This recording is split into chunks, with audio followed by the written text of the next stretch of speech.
put on your Sunday clothes. Hi, everybody. Welcome to this Easter edition of the Garrett Sports Report. It is Sunday, April 24th, 2011. I'm, of course, Alex Garrett, and once again, hope you all have had a happy Easter, those who celebrate it today, this Sunday. Now, it was not so much a happy Easter at the Garden tonight, where the Knicks were ousted. They are swept by the Boston Celtics 4 games straight, and you know what? After games 1 and 2 were in their hands in the last minute of play, and they just gave it up, I guess you could say they kind of deserved to lose the series. Because when the series traveled back to New York, Boston had a 20-point lead at one point, overall ending up winning by 18 points Friday night, and you knew that the series wasn't going to be any better this afternoon at the Garden, and it was not. They lose. Amari Stoudemire having 19 points, but the big scorer for the Knicks with 32 was Carmelo Anthony. Now, Anthony, of course, had a lot of involvement in the series. Willing him back to contention on, when was it? Tuesday night in Boston, but also causing some grief against Boston, for the Knicks, I should say, on the Sunday, game 1, and overall, not a good series for him, really, if you look at it, just as by what went on, but he did rack up some playoff points this season. And on the other side of the floor, Kevin Garnett with 26 and Rajon Rondo with 21. So Doc Rivers and his crew move on. Not sure who they're going to face yet, as the series just keeps getting more interesting. I guess Philly won today because the Heat did not put away the Sixers down in Philadelphia. So there's your NBA update. And overall, it was a solid season. Amari Stoudemire really getting New York back on the map, and who knows, as Doc Rivers said earlier, they have the pieces, and we'll see if they can use these pieces to go farther into next year's playoffs. So there you have that. On the diamond today, we'll get to NHL a little later because that really is the back of the pack. We want to focus on today first.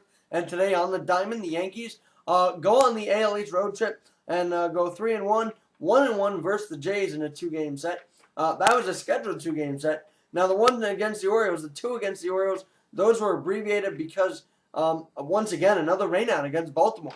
First we had it up here, but the Yankees did win the rain-shortened 2-game series, and then another 3-game set rained out Friday night, which also rained out our baseball and softball teams at Queens College yesterday. We'll get more into that later on. But overall, the rain shortens that series, but the Yankees do end up winning it both. Now, the one concerning sign, if you will, Mario Rivera, another blown save. He blows it today against the Orioles. He also blew it on Thursday night, and if you remember, the Blue Jays won that game, but today the Yankees had a strong 3-run inning in the top of the 11th to give the Yanks the big 6-3 victory, and Russell Martin had the big go-ahead run scoring hit today.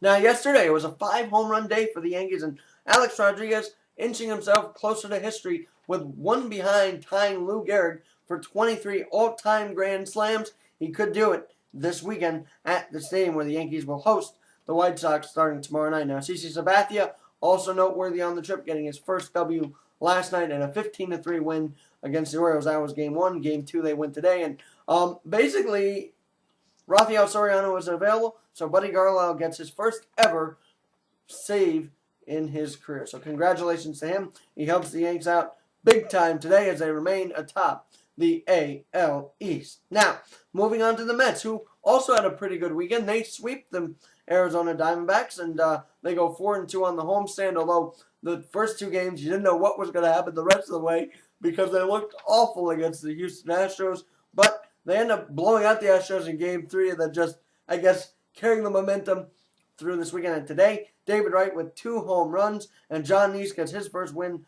of the season, while Armando Galarraga takes his first loss. Now the Mets go to Washington for a 3-game set starting on Tuesday night. So there you have that Mets and Yankees update for you. And now we'll go to the NHL, where yesterday, obviously, it really concluded a very tough week for the Rangers, who really should have had a better chance in the series. They were up 3-0 in the third period when the Capitals came back and scored 3, and then obviously they would lose the game with the Rangers in double overtime. Henrik Lundqvist, his heart and soul, but it ends up not to be, as they win Game 4, and then the Capitals just took the momentum into their home last night.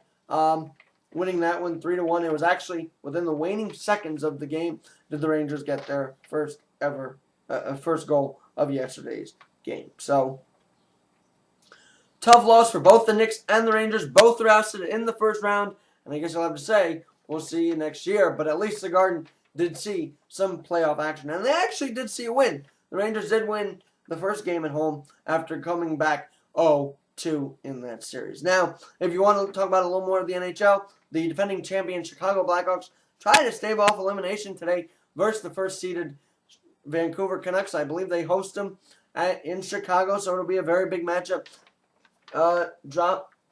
Puck drops at 7:30 on Versus, and Nashville also could wrap up their series today versus the Anaheim Ducks in Nashville. They're up 3-2 in the series, and they are scoreless. Last time I checked, at the end of one. Now back to the Eastern Conference, where the Phillies beat the Sabres today to tie that series up at 3. And last night, Boston Bruins on a dramatic goal versus the Montreal Canadiens in that original 6 matchup. Well, they tie that series. They take the 3-2 lead in the series, and Tuesday night have a chance to clinch that one. And now moving on to so there's your NHL, MLB, and NBA wrap up. I'm not sure if I want to talk about the NFL because there's nothing much, although the draft is coming up this week. I guess we'll have some draft analysis next week, although it looks like Cam Newton might be going in the first pick. We'll have to see what happens with that, the Auburn graduate.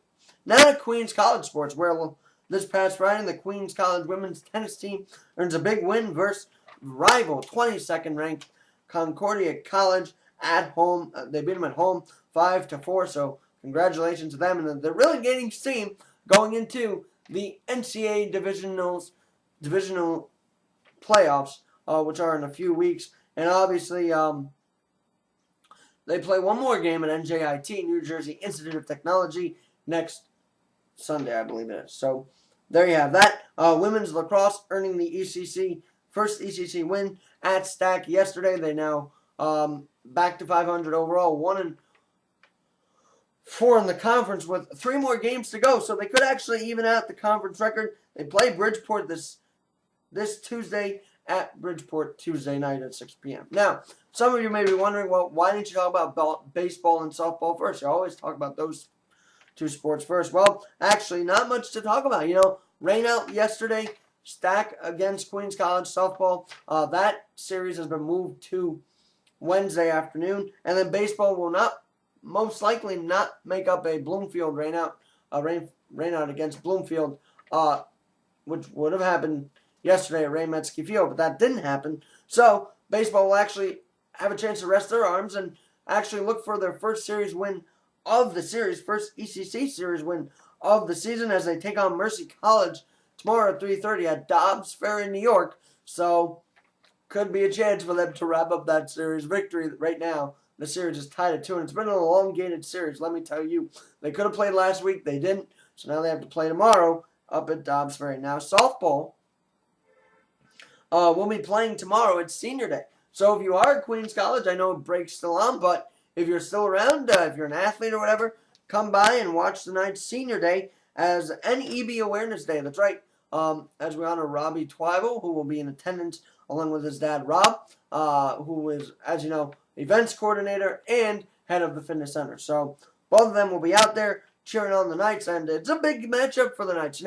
They lost 2 against Malloy earlier this season, and now, actually it was a couple of Fridays ago, and now they look to play Malloy again tomorrow, 3-5, and it would really help if they do win the 2. Of course, Stack, they do get their first season series win, ECC, once again, against Bridgeport this past Friday, splitting that doubleheader and winning 3-4 overall. So not bad. They do stop a skid, and we'll have to see what happens against Malloy tomorrow afternoon at Queens College, and I'll be on the mic, of course. And so that's about it for now.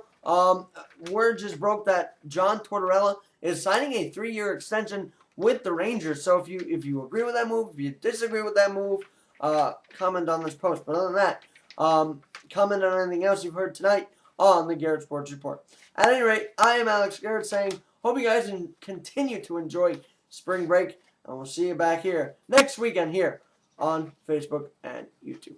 Have a good night.